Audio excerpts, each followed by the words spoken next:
Ah, bom, o TDE, ele fala, né, que uma pessoa saiu do presídio, não importa se está armado ou não, acho que sim, né, estava armado, e quando o proprietário do veículo ingressava, abria a porta para ingressar no carro, esse delinquente pega, aponta a arma, então determina que entregue a chave. Aí pedimos a capitulação, né?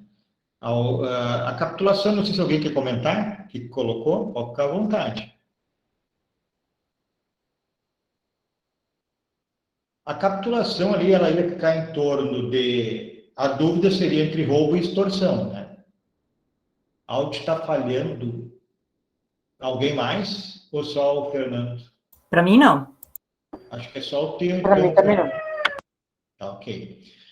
A capitulação ficaria entre roubo e extorsão. Valeu, Sal. Tá normal, diz o Sal. Nós estudamos que para ser extorsão, deve haver uma colaboração um pouco maior da vítima. Então, nesse caso, se configuraria o roubo qualificado pelo emprego de arma de fogo, né? E nós temos jurisprudência e doutrina falando isso, que mesmo o sujeito entregando a res, o carro, como não houve uma participação mais efetiva da vítima, se considera roubo. É algo assim meio estranho, né? Porque na realidade não houve, entre aspas, uma subtração pelo próprio delinquente, houve a entrega da chave. Mas é o que se considera, porque não há uma participação um pouco mais efetiva da vítima. Há uma violência, uma grave ameaça, nesse caso a grave ameaça, e a entrega incontinente, né, da chave. Então, crime de roubo qualificado pelo emprego de arma de fogo. Professor, a questão não era arma de fogo, era uma arma branca, era uma faca. Tá, então qualificado pelo uso da arma branca. A arma branca, daí a pena é aumentada em 1/3, né? Até a metade. Eu não estou com o Código Penal aberto aqui, mas está aberto aí, né? Eu não, mas eu tenho a minha questão, então é o artigo 157, né? Roubo, né? Sim. E o parágrafo 2º, inciso 7º, diz que se a violência ou grave ameaça é exercida com emprego de arma branca, a pena aumenta-se de 1/3 até metade. Tá, é isso aí então. Tá correto. Ok, pessoal, alguma dúvida? Alguma pergunta? Então vamos para a aula.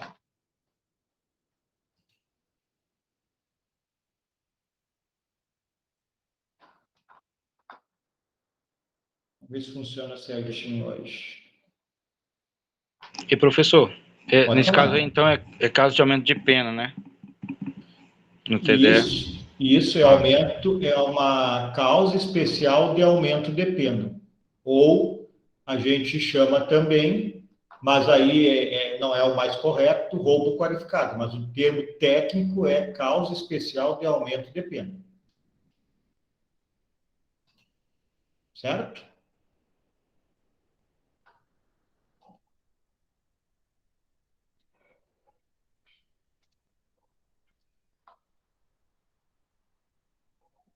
Bom, meu computador parou de dar problema. Quando eu engato no segundo computador, dá problema. Como ele parou, não vou nem mexer. Deixar bem baixa meu rosto ali mesmo. Bom, então, crimes em espécie, pessoal. Dano. Onde é que está aqui? O crime de dano. Hoje o TDE é sobre isso. Então, diz lá o artigo 63, destruir, inutilizar ou deteriorar coisa alheia. Então, os verbos são destruir, inutilizar ou deteriorar coisa alheia. São 3 verbos. Pena é detenção de 1 a 6 meses ou multa. E aí tem as figuras qualificadas, que também são causas de aumento de pena. Causa especial de aumento de pena. Parágrafo único. Se o crime é cometido, inciso 1, com violência à pessoa ou grave ameaça. Inciso 2, com emprego de substância inflamável ou explosiva. Se o fato não constitui crime mais grave. Nós vamos tratar disso aqui na sequência. Tem umas coisas que eu preciso falar para vocês. 3, contra o patrimônio da União, do Estado, do Distrito Federal, município, autarquia, fundação pública, empresa pública, sociedade de economia mista ou empresa concessionária de serviços públicos. 4, por motivo egoístico ou com prejuízo considerável para a vítima. Aí a pena nesses 3 incisos aqui do dano qualificado é de 6 meses a 3 anos e multa, além da pena correspondente à violência. Então, nós vimos que o inciso 1 deste parágrafo único, ele fala se o crime é cometido com violência à pessoa. Então, além de praticar um dano, eu lesiono a pessoa para danificar o carro dela, por exemplo. Então, eu vou responder pelo dano qualificado, ainda pela violência que resultar na pessoa. Nós vamos ver agora. Então, o tipo penal que nós vimos lá, eu falei para vocês que são 3 verbos, estão aqui, ó, destruir, inutilizar e deteriorar. Então, cada um tem um significado. Destruir é eliminar, é mais correto, é eliminar. Inutilizar significa que vai ficar emprestado. E deteriorar é algo que fica corrompido, estragado, né, com o uso já deteriorado.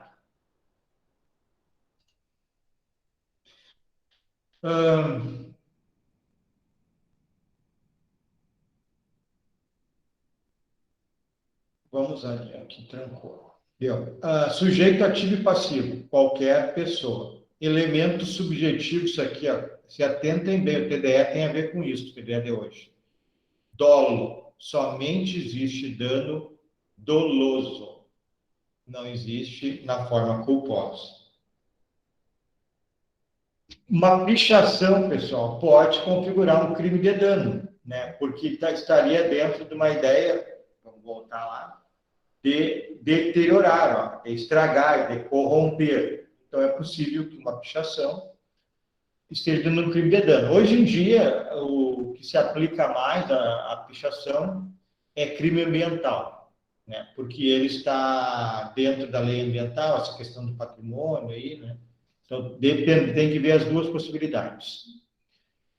Dano qualificado e bagatela. Bom, em tese, pessoal, é incompatível. Nós vamos ver ali algumas questões que, em tese, o dano qualificado ou qualificado não é possível a aplicação da bagatela. No dano comum, simples, seria possível, é possível, mas no qualificado, como se tem uma ideia de mais gravosidade, né, do dano praticado, ou uma ideia de patrimônio público, que é de todos, aí não é incompatível, então, com a bagatela. Vamos ver aqui uma jurisprudência do STJ. A conduta de destruir, inutilizar ou deteriorar coisa alheia, restrita ao tipo simples, afronta unicamente o patrimônio privado. Então, aqui é possível, ó, nesse caso, reconhecer a atipicidade material, que nada mais é que a bagatela, que é insignificância. Então, nesse caso, do simples é possível. No qualificado, não é possível. Aqui, inclusive, no final da jurisprudência, diz, ó, atingindo outros bens jurídicos, que são os incisos qualificados, né, de relevância social, incabível a aplicação da bagatela. Então, no simples, ok, e no qualificado não é possível a bagatela. Bom, vamos ver os incisos aqui, ó. O inciso 1, que nós vimos lá, fala da violência ou grave ameaça à pessoa. A gente sabe que violência é lesão, violência é física, e ameaça ameaça é ameaça, é uma imposição de medo na vítima. Só que fique claro aqui que nós estamos falando, não sei porque não funciona a minha borracha aqui, mas enfim, nós estamos falando de violência ou grave ameaça contra a pessoa. Contra o objeto já faz parte do tipo do dano. Para danificar alguma coisa, tem que ter uma violência contra o objeto. Então, essa causa de aumento de pena é contra a pessoa. Vou agredir alguém ou ameaçar alguém para danificar um objeto que lhe pertence, por exemplo. O inciso 2 fala do emprego de substância inflamável ou explosivo. Então, gasolina, álcool, explosivos, dinamite. O que tem que se atentar aqui é que não, se esta situação, este dano constituir em crime mais grave, como, por exemplo, o artigo 250 e o 251 do Código Penal, o 250 é incêndio, pessoal. Deixa eu abrir aqui rapidinho o Código Penal. Se alguém tiver aberto, quiser ler, pode ler. Enquanto isso, eu vou abrindo aqui.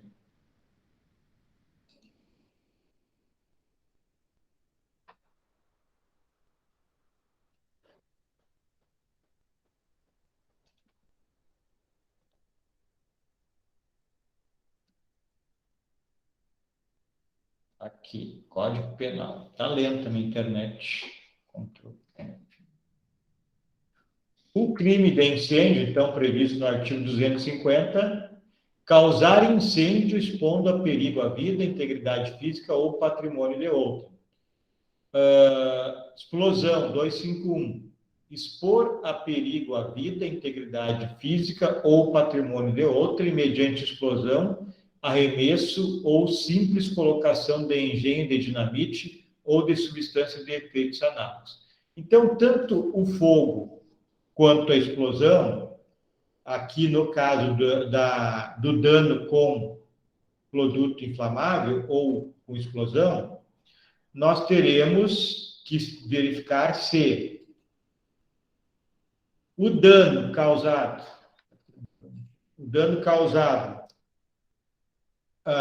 é por uma explosão ou... O que está correndo? Está aqui.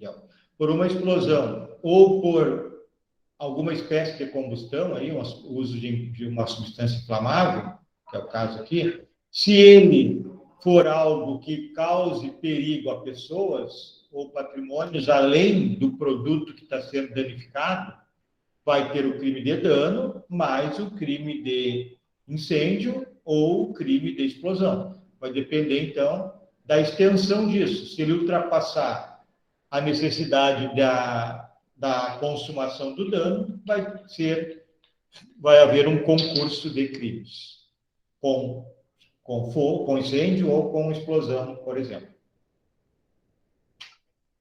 Certo? Aí alguma pergunta? Certo, então? Bom, o inciso 3 fala de motivo egoístico.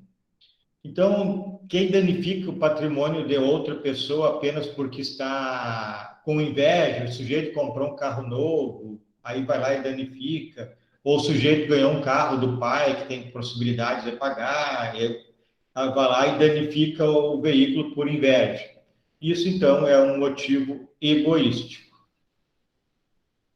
E o prejuízo considerável para a vítima. Então, um prejuízo considerável é um prejuízo relativamente grande, né? Por exemplo, a conduta daquele que destrói a casa do inimigo, causando-lhe imenso transtorno e virtuosa diminuição patrimonial. Eu diria que se danificar um carro, dependendo do valor que gastar no carro, já é um prejuízo considerável para a vítima. Aí sai do dano simples e vai para o dano qualificado. Dano é isso. Alguém não entendeu? Alguém ficou com uma dúvida? Tudo certo? Tranquilo, professor. Então, vamos Tudo certo, professor. Então, nós vamos ver um outro crime agora, o artigo 168 do Código Penal, que é a apropriação indébita. Ele tem dois vieses, digamos assim, ou duas situações. A primeira é a apropriação indébita normal, do dia a dia, mas existe uma bem específica, que é a apropriação indébita previdenciária, que ela tem algumas situações específicas, obviamente ela está ligada às contribuições previdenciárias, né? Mas ela tem algumas situações específicas que demandará um pouquinho mais de tempo para nós analisarmos. Mas faremos isso hoje. Então, a apropriação indébita, a geral, que o nome é apropriação indébita, é a do artigo 168 do Código Penal. E diz assim: apropriar-se de coisa alheia móvel de que tenha posse. Isso aqui é importante para fazer a diferença do furto. De que tenha posse ou a detenção. Aqui, a pessoa fica com a res, ela não quer devolver a res para o proprietário, mas ela tem essa posse pacificamente, foi lhe entregue, licitamente lhe entregue. E depois que ele recebe, ele resolve não devolver. O furto, a gente sabe que há uma subtração sem o conhecimento do proprietário da res. Mas a gente vai fazer mais alguns comentários sobre isso. Reclusão de 1 a 4 anos de multa. Aumento de pena. A pena é aumentada de 1/3 quando o agente recebeu a coisa. Tem 3 incisos. Então, essa causa especial de aumento de pena é quando o sujeito recebe a res em depósito necessário. Depois nós vamos ver o que é isso. 2, na qualidade de tutor, curador, questões lá do direito civil, né, que vocês estudaram, ser tutor de alguém, curador de alguém, síndico, liquidatário, inventariante, testamenteiro ou depositário judicial. Então, o sujeito recebe o objeto pela qualidade que ele exerce, né, de tutor, curador, síndico, liquidatário, inventariante em uma sucessão, né, tem essa causa de aumento de pena. E a terceira e última, em razão de ofício, emprego ou profissão. Então, vamos ver. Então, o tipo penal, ele fala em apropriar-se, que significa tomar posse, né? Tomar como sua algo que pertence a outra pessoa. Mas a questão principal que vocês têm que guardar é isso aqui, ó, que num primeiro momento há uma relação de confiança do proprietário ou possuidor. Então, o proprietário ou possuidor da res, ele entrega para alguém, entrega licitamente, com confiança que vai haver devolução. Então, a consumação desse delito vai se dar quando o sujeito que recebeu licitamente a res nega-se a devolver. Nesse momento, consuma o delito de apropriação indébita. Então, por exemplo, a Eunice me empresta a bicicleta que ela anda durante o dia para fazer esporte, e como é uma bicicleta top, e a minha não é, e ela me empresta durante as férias, ela vai para a praia e me deixa comigo a bicicleta. Como é uma bicicleta top e a minha não é, eu resolvo que não vou devolver mais a bicicleta para a Eunice. Né? Nesse momento, consumou o delito de apropriação indébita. Até aqui, entenderam a diferença para o furto? Entendi, professor. Então, tá bem. Bom, o sujeito ativo, né, é a pessoa que tem a posse ou a detenção da coisa alheia, e o sujeito passivo é o dono, o senhor da coisa, aquele que entregou licitamente a coisa. E o sujeito ativo é o que ficou com a posse e se nega a devolver. Somente um crime doloso, elemento subjetivo é crime doloso. Quanto à posse ou detenção, então, como a gente já viu, a coisa tem que ser dada ao agente, né, para que dela usufruir. Então, tem que entregar licitamente para ele usufruir. Também já vimos que a posse ou a detenção devem existir previamente ao crime, justamente porque eu recebo a coisa licitamente, na confiança que eu vou devolver, e posteriormente eu não devolvo. E se for feita a reparação do dano, legalmente não encontra respaldo, pessoal, porque o tipo penal não fala, né? Como no furto também não fala. Se pagar o dano, se pagar o objeto, devolver o objeto, haverá isenção de pena ou haverá tipicidade da conduta, não fala nada disso.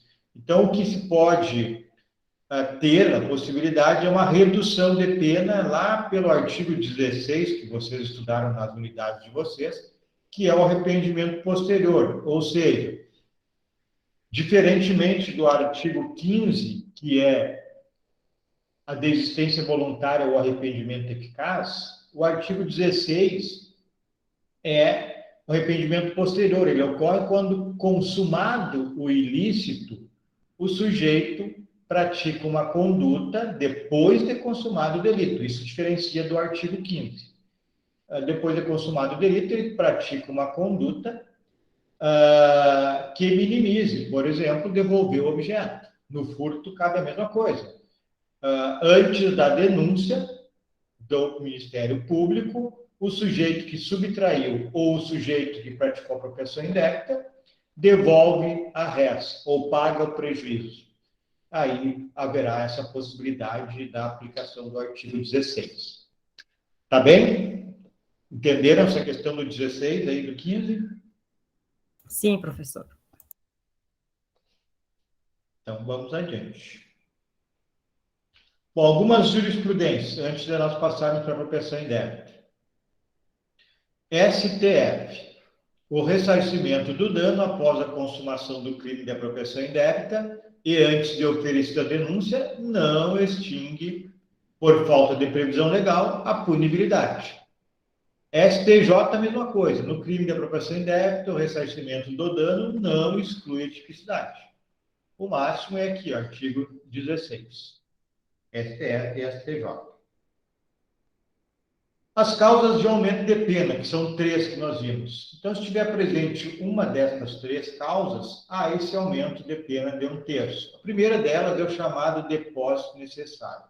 Cuidem que aqui é uma situação capciosa, que induz a erro. Neste caso, o sujeito passivo não tinha outra opção a não ser confiar a coisa ao agente.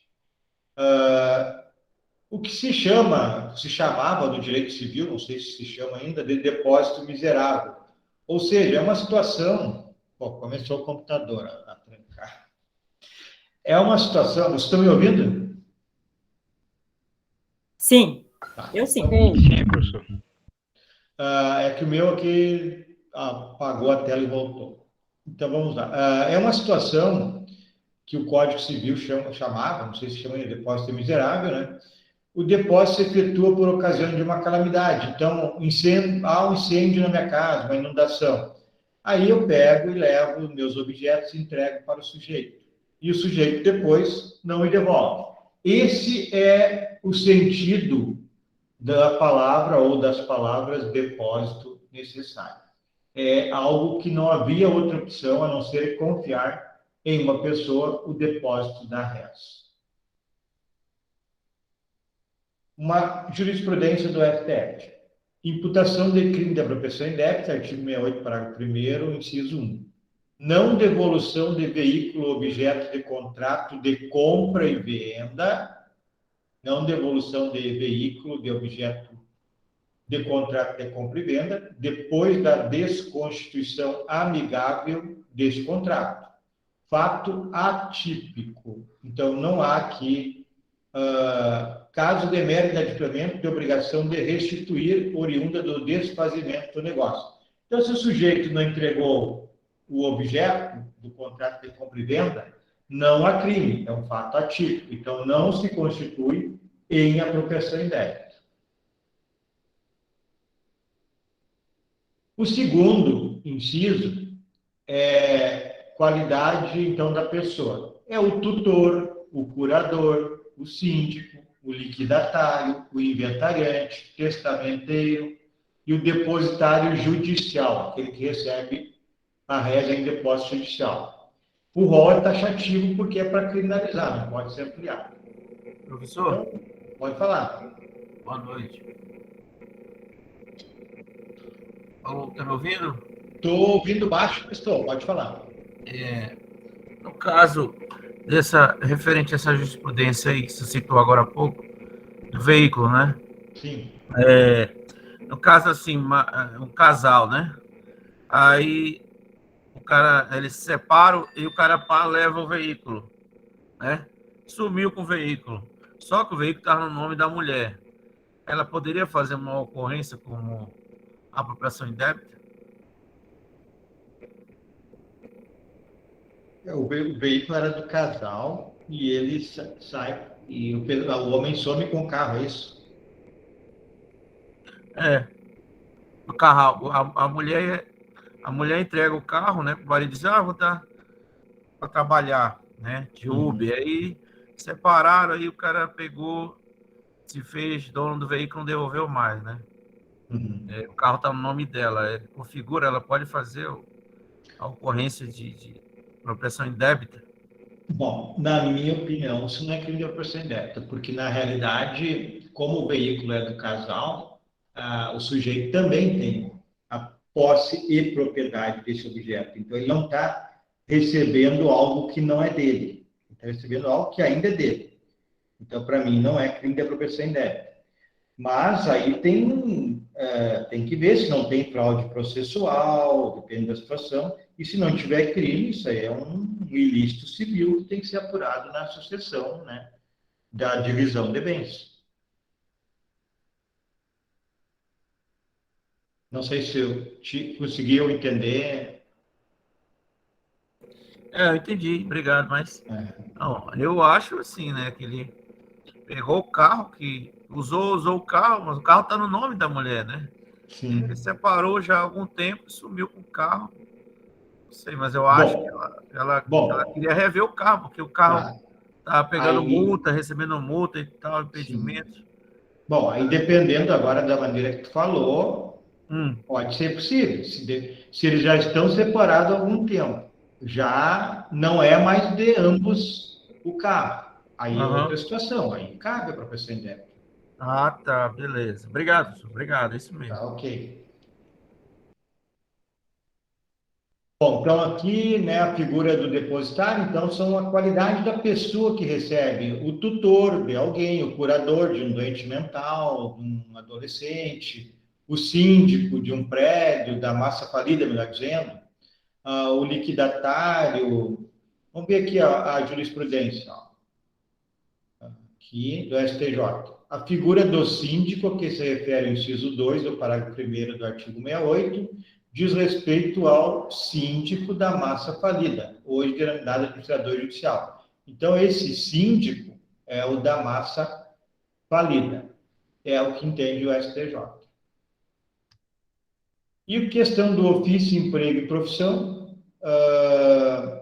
STJ, aqui uma jurisprudência para esclarecer, não há como se afastar da circunstância agravante prevista no inciso 3 do parágrafo 1º do artigo 68, porquanto a apropriação indébita ocorreu em decorrência do paciente ter se apropriado de dinheiro recebido por ter preposto ou por ser preposto na qualidade de advogado. Isso aqui acontece bastante, infelizmente, na profissão de advogado, né? A pessoa recebe o dinheiro como depositário, né, e depois não faz a entrega para a vítima. Então, nós temos esse crime de apropriação indébita qualificada porque, em razão do ofício, né, da profissão do advogado, realizou esse delito. A apropriação indébita contra idoso não cabe, pessoal, aqui nesse 168. Ele tem um artigo 102 lá na lei do Estatuto do Idoso, Lei 10.741 de 2003. Então, se for contra pessoa com 60 anos ou mais, vai ser retirado do Código Penal e vai para o Estatuto do Idoso. Isso acontece bastante aí nas questões, né, de proventos, pensão, que retiram, que pegam do idoso e não repassam para ele. Sobre a apropriação indébita e os 3 incisos, ok? Posso ir para a apropriação indébita previdenciária? Pode, professor. Tranquilo. Então, tá. Então, 168. Professor, Pode falar. oi. Nesse caso do idoso, ele não recebe, ele não é amparado pelas duas leis, tanto pelo Estatuto do Idoso quanto pelo Código Penal, ou só prevalece o Estatuto do Idoso? Sempre prevalece a lei especial. Ah, sim. Não pode haver bis in idem, né? Pode ser punido Uhum. 2 vezes pelo mesmo fato. E Sim. o artigo 12 do Código Penal, ele diz que... Bom, nem tem muito a ver com o que está falando, mas o artigo 12 do Código Penal diz que a parte geral do Código Penal pode ser usada tanto nas leis, nos artigos do Código Penal, nos crimes, né, quanto nas leis especiais. Mas, nesse caso que está falando, nem tem nada a ver com isso que eu acabei de falar. Esse caso é simplesmente que, havendo lei especial, sobre qualquer crime, sempre se aplica a lei especial e não se utiliza o Código Penal. Ah, sim, ok. Um outro exemplo, crimes, a lei essa nova lei que surgiu agora de abuso de autoridade. Então, se um funcionário público realizar uma lesão corporal em razão da sua função e foi considerado crime, não vai ser aplicado o artigo 129 do Código Penal. Vai ser aplicada a lei de abuso de autoridade, que anteriormente era 4898, de 65, e agora ela foi substituída, creio que ano passado, por uma nova lei. Certo? Certo, obrigada. Tá bem. Então, o artigo 168A, ele está ligado, então, às dívidas previdenciárias. Tem que ter um cuidado com o caput e o parágrafo 1º, que são diferentes, mas o artigo é muito semelhante, mas, na realidade, são situações diferentes. Vamos fazer a leitura primeiro. Então, o artigo 168A, caput, deixar de repassar a Previdência Social, contribuição. Deixar de repassar a Previdência Social as contribuições recolhidas dos contribuintes no prazo e forma legal ou convencional. Isso aqui a doutrina costuma chamar de substituto processual, substituto tributário, desculpa. Substituto tributário. Daqui a pouquinho eu vou explicar por quê. Pena 2 anos a 5 anos. Então, deixar de repassar a Previdência Social as contribuições recolhidas dos contribuintes no prazo e forma legal ou convencional. Parágrafo 1º. Nas mesmas penas incorre quem? Inciso 1, ó, que é aqui que é muito semelhante. Recolher no prazo legal, contribuição, quem deixar de recolher no prazo legal, contribuição ou outra importância destinada à Previdência Social que tenha sido descontada de pagamento efetuado a segurados, a terceiros ou arrecadada do público. Inciso 2, recolher contribuições devidas à Previdência Social que tenham integrado despesas contábeis ou custos relativos à venda de produtos ou à prestação de serviços. É deixar, né, pessoal, de recolher. Inciso 2, recolher contribuições devidas. Inciso 3, deixar de pagar o benefício devido a segurado quando as respectivas cotas ou valores já tiverem sido reembolsados à empresa pela Previdência Social. Parágrafo 2º. É extinta a punibilidade se o agente espontaneamente declara, confessa e efetua o pagamento das contribuições, importâncias ou valores e presta as informações devidas à Previdência Social na forma definida em lei ou regulamento, antes do início da ação fiscal. Parágrafo 3º. É facultado ao juiz deixar de aplicar a pena ou aplicar somente a demulta se o agente for primário e de bons antecedentes, desde que, inciso 1, tenha promovido após o início da ação fiscal. Após, guardem isso. Ou antes de oferecida a denúncia, pagamento da contribuição social previdenciária, inclusive acessórios. Ou, inciso 2, de novo, o juiz pode deixar de aplicar a pena. O valor das contribuições devidas, inclusive acessórios, seja igual ou inferior àquele estabelecido pela Previdência Social administrativamente, como sendo o mínimo para o ajustamento de suas execuções fiscais.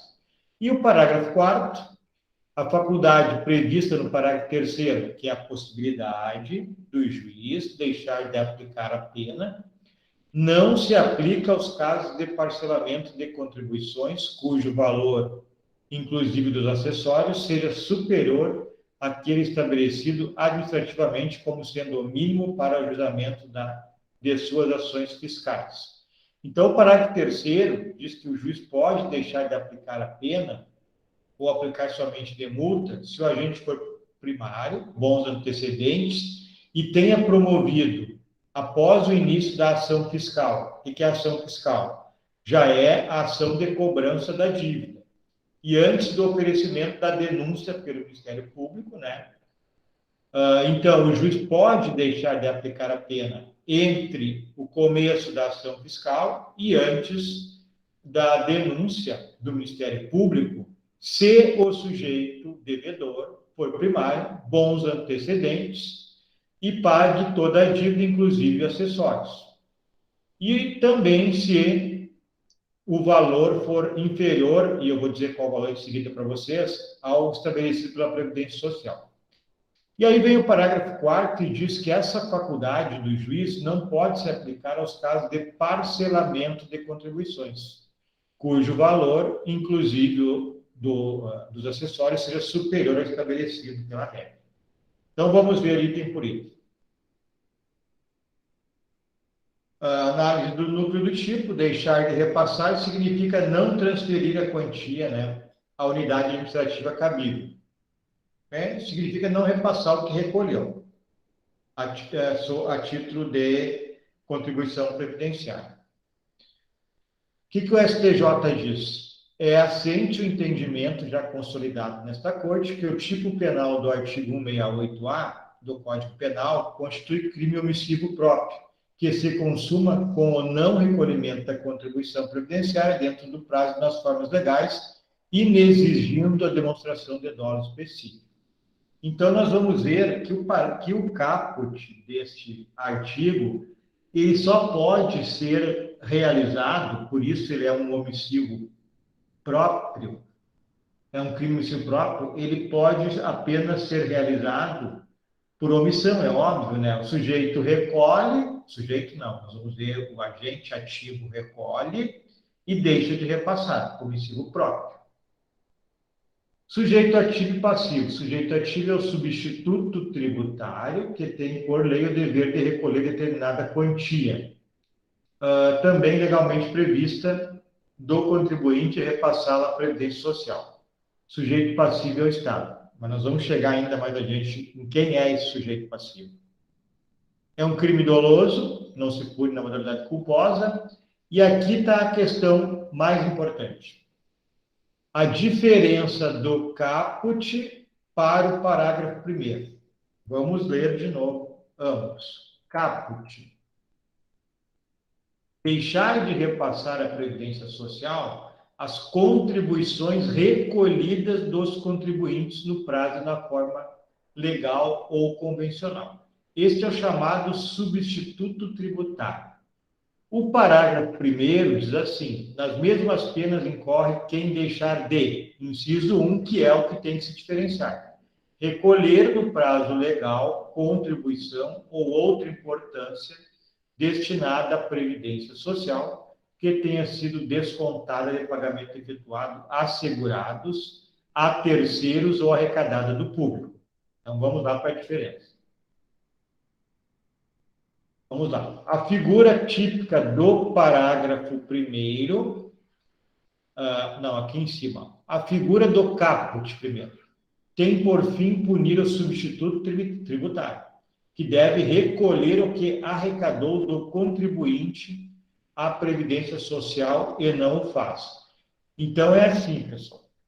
Uma empresa recolhe tributos previdenciários, faz um depósito num banco, ou, se existir uma outra instituição financeira que faça o mesmo serviço, e essa instituição financeira credenciada, ela não repassa o dinheiro para a Previdência.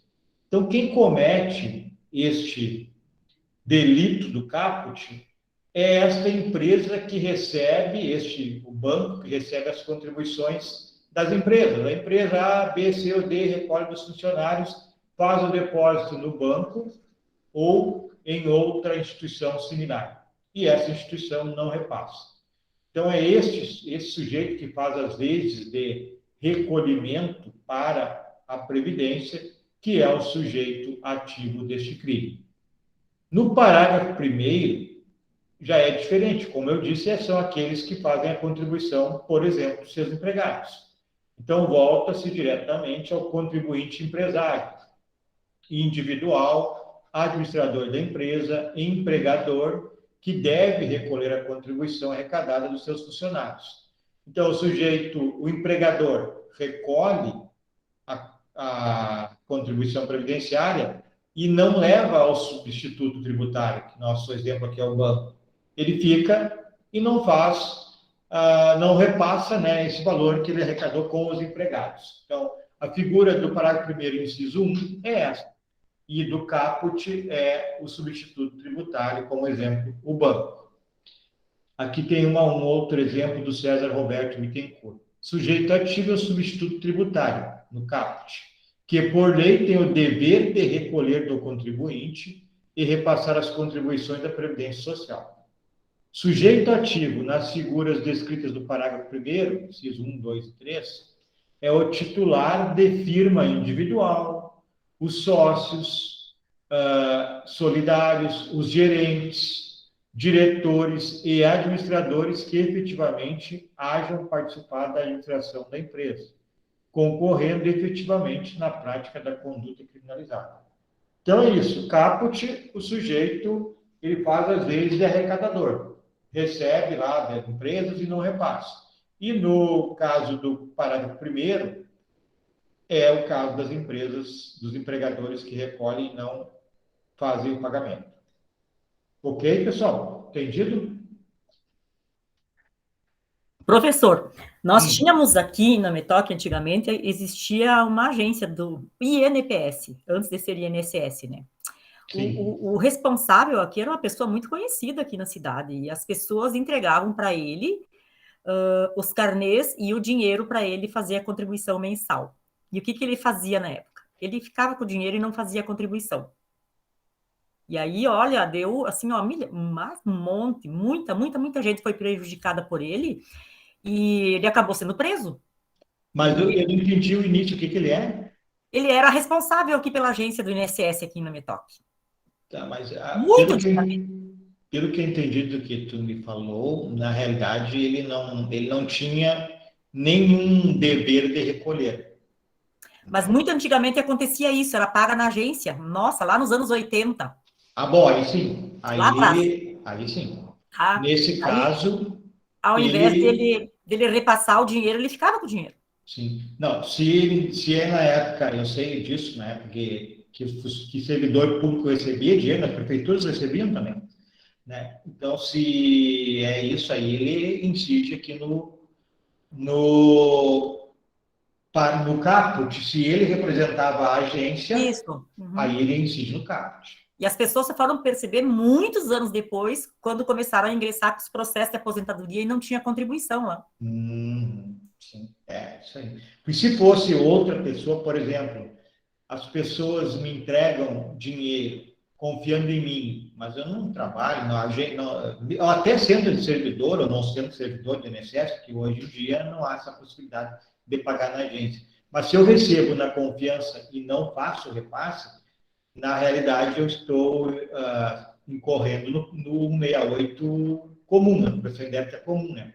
Porque eu não tenho obrigação de fazer pagamentos e arrecadações previdenciárias. Então, estou pegando um dinheiro de alguém e aí incorro no 68 comum. Perfeito. Consegui fazer a diferença nisso. Sim, bem tranquilo, professor. Perfeito. Bom, pessoal, a condição objetiva de punibilidade, né, para saber quando, então, se pode ingressar, imputar um processo penal ou denunciar o sujeito pelos delitos de apropriação indébita previdenciária, é quando há a apuração do débito na esfera administrativa, ou seja, tem que ter um processo administrativo demonstrando que o sujeito deve tantos reais que ele não repassou para a Previdência Social. Então, apontando isso, né, aí entra a condição de punibilidade pelo Código Penal, e aí o promotor poderá ofertar a denúncia, ou o sujeito, conforme vamos ver, em alguns casos, pagar e não ser denunciado. Então, para ter ação penal, tem que haver esta apuração administrativa. STJ. Segundo o entendimento adotado por esta Corte Superior de Justiça, os crimes de sonegação de contribuição previdenciária e apropriação indébita previdenciária, por se tratarem de delitos de caráter material, somente se configuram após a constituição definitiva no âmbito administrativo. Então, tem que ter o processo administrativo concluído, apontando a dívida. e aí o promotor pode fazer a denúncia. Bom, parágrafo primeiro aqui, a gente viu alguma coisa, vamos continuar. Nas mesmas penas incorre quem deixar de recolher, no prazo legal, contribuição ou outra importância destinada à Previdência Social, que tenha sido descontada de pagamento efetuado a segurados, a terceiros ou arrecadada do público. Então, é quando se arrecada, a empresa arrecada, né, e não repassa. 2. Recolher contribuições devidas à Previdência Social, que tenha integrado despesas contábeis ou custos relativos da venda de produtos ou à prestação de serviço. Bom, tem situações em que se paga serviços, por exemplo, e tem que se recolher a tributação previdenciária. É esse caso. Então, vende algum produto ou paga alguma prestação de serviço e não recolhe esse valor devido à previdência, que é obrigado.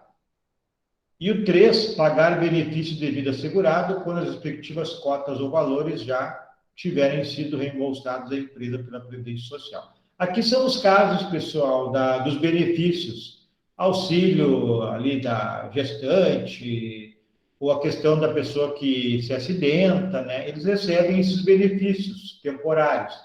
E a empresa que não repassa ao segurado que tem esse direito, incorre, então, nesse delito.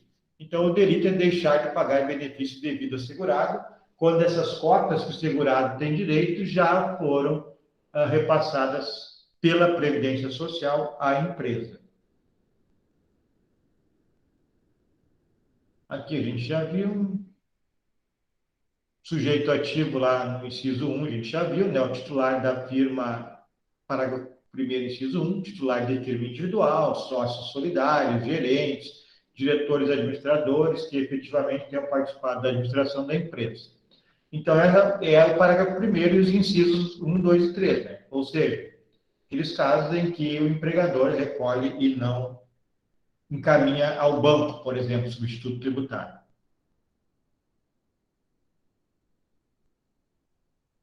Somente se concretiza o tipo penal de apropriação indébita previdenciária caso o empregador desconte a contribuição do segurado. Isso aqui é interessante. Ó.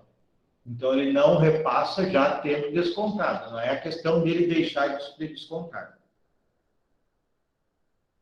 Bom, o inciso 3, falei para vocês, é essa situação, então, né, que a empresa recebe o benefício para encaminhar ao segurado. Isso normalmente não acontece mais, né, pessoal? Porque a pessoa recebe pelo banco, normalmente, um benefício por auxílio acidente.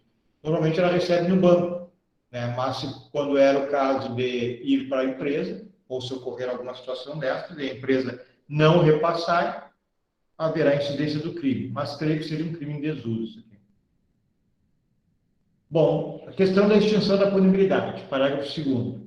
É extinta a punibilidade se o agente espontaneamente declara, confessa e efetua o pagamento das contribuições, importâncias ou valores e presta as informações devidas à Previdência Social. O que é isso? O que tem que ter para o sujeito que seja extinta a punibilidade? O sujeito incidiu no 168A caput ou no parágrafo 1º, e o que pode ocorrer para que seja extinta a punibilidade dele? Vamos lá. Primeiro, declaração do valor devido, então declarar o valor que deve, né, à Previdência, confissão da prática delituosa, né, admitir que não repassou o que havia recolhido. Aí, nesses casos, então, repassar todas as informações de como foi feita neste não recolhimento, porque o tipo fala em informações, aí poderá haver, então, a isenção de pena. Então, o próprio parágrafo, ele prevê, né, que a confissão necessita ser feita antes do início da ação fiscal e antes do Estado ter ajuizado, ou seja, antes do Estado ter ajuizado a ação de execução da dívida. Vamos voltar aqui. Ó. É extinta a punibilidade se o agente espontaneamente declara, confessa e efetua o pagamento das contribuições, importâncias ou valores e presta as informações devidas à Previdência Social, Aqui, ó, antes do início da ação fiscal. Então, não haverá nenhuma hipótese de extinção da punibilidade se o sujeito não declarar a dívida e não prestar todas as informações de como ocorreu a situação antes do Estado realizar, né, iniciar a ação fiscal, instalar um processo administrativo, né, de ação fiscal, que é o processo de cobrança. No momento que instaurou o processo de cobrança ou de apuração, né, do ilícito administrativo, não tem mais possibilidade de extinguir a punibilidade. Isso aqui, ok? Tranquilo isso, da extinção da punibilidade? Então, vamos adiante.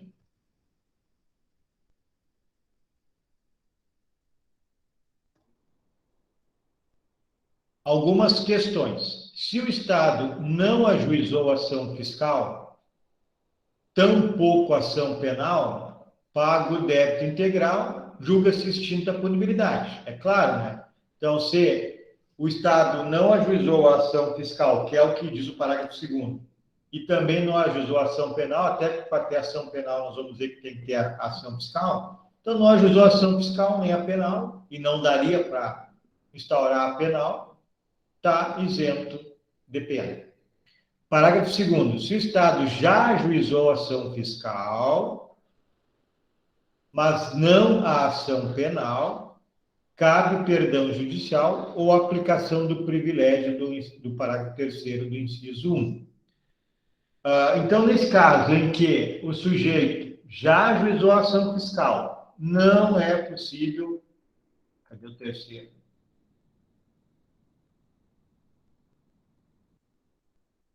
Não tem aqui o terceiro aí? Não tem. Deixa eu ler aqui no código. Alguém está com o código aberto, hein? Por que não saiu aqui? Vou ler aqui.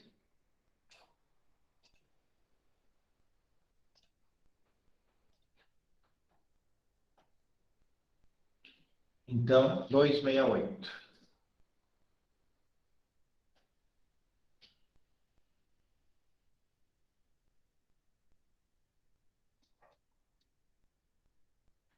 Vamos lá, para 168, sou doido. O 68A. Vamos aqui, ó. Parágrafo 2º. É extinta a punibilidade se o agente espontaneamente declara, confessa e efetua o pagamento das contribuições, importâncias ou valores e presta as informações devidas à Previdência Social. Mas, lembrem, nesse caso aqui, para haver extinção da punibilidade, o sujeito, além de pagar, confessar, repassar as informações, tem que ser antes do início da ação fiscal. A ação fiscal é a instauração do procedimento administrativo para apurar esse ilícito tributário. O parágrafo 3º, que é o que não tinha ali, que faltou na lâmina, é facultado ao juiz deixar de aplicar a pena ou aplicar somente a de multa se o agente for primário e de bons antecedentes, desde que, inciso 1, tenha promovido após o início da ação fiscal e antes de oferecer a denúncia, o pagamento da contribuição social previdenciária, inclusive acessórias. Então, enquanto o segundo diz que extingue a punibilidade se o pagamento se der antes do início da ação fiscal, o terceiro diz que o juiz pode deixar de aplicar a pena se depois de iniciada a ação fiscal o devedor pagar. Esse é o inciso 1. O inciso 2, o valor das contribuições devidas, inclusive acessórios, seja igual ou inferior àquele estabelecido pela Previdência Social. Bom, qual é esse valor, pessoal? Este valor, segundo uma portaria federal, é de 20 mil. O STJ trabalha com 10 mil. Então, a gente tem essas duas questões. Essa portaria diz que a União não executará dívidas abaixo de 20 mil. E o STJ, para fins penais, trabalha com 10 mil. Porque a lei que criou essa possibilidade de não executar dívidas fala em 10 mil. Uma portaria veio e alterou para 20. O STJ não aceita a portaria, alegando que infringe o princípio da legalidade. Lei penal é por lei, não por portaria. Bom, pergunta. Vocês entenderam? O parágrafo 2º diz que extingue a punibilidade se a pessoa pagar o que deve, confessar e prestar todas as informações sobre essa situação à Previdência antes de iniciar essa ação fiscal. O parágrafo 3º vem e diz que é facultado ao juiz, então o juiz pode deixar de aplicar a pena ou aplicar somente uma multa se o sujeito for primário de bons antecedentes, quando, mesmo que já haja a ação fiscal, e antes de oferecida a denúncia, mas já tenha ocorrido a ação fiscal, o início da ação fiscal, o sujeito paga, inclusive, os acessórios. Então, se for antes da ação fiscal, é caso de isenção, de punibilidade. Se for após o início da ação fiscal e antes da denúncia, é possibilidade de isenção de pena.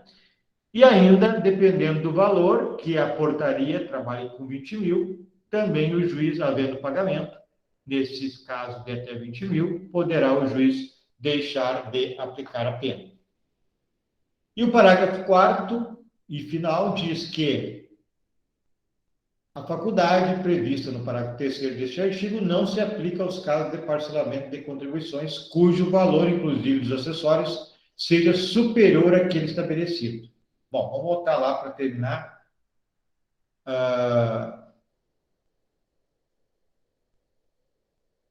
Deixa eu botar aqui.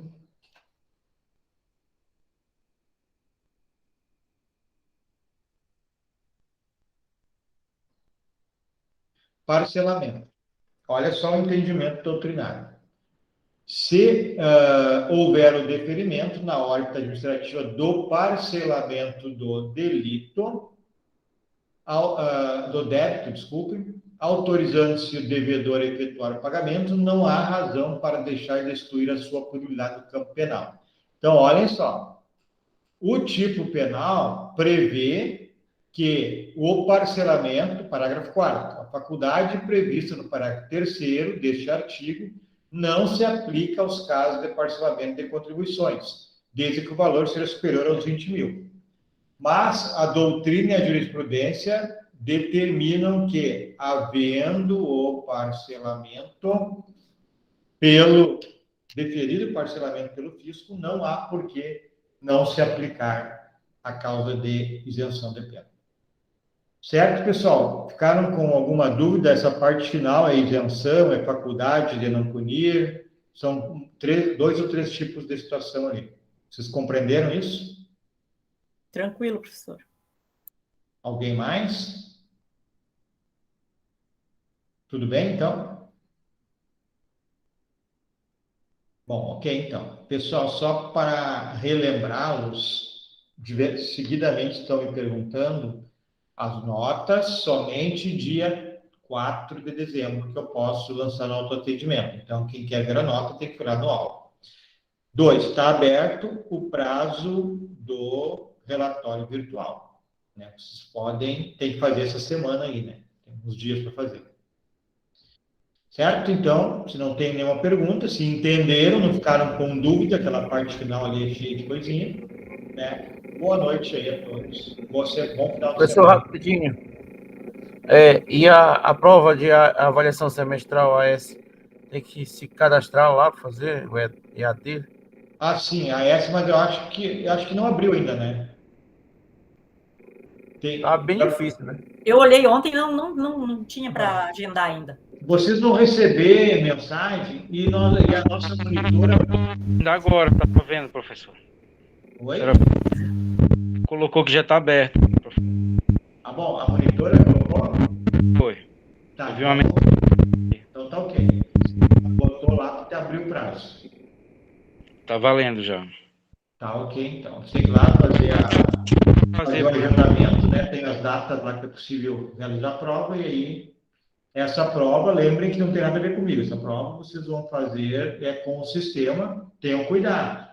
Façam com cuidado, com calma. Pesquisem no material que eu dei para vocês. Vou reiterar. Todas as questões que estão nessa prova da avaliação semestral, fui eu que fiz e mandei para o banco de dados. Todas elas têm naquele link que eu passei para vocês e nestes slides. Então, tenham muito cuidado, porque se rodar, não tem o que fazer, é o sistema que corrige. Tá ok? Entendi. Então, Obrigado, boa noite. Boa noite. Boa noite. Boa noite. Boa noite. Boa noite.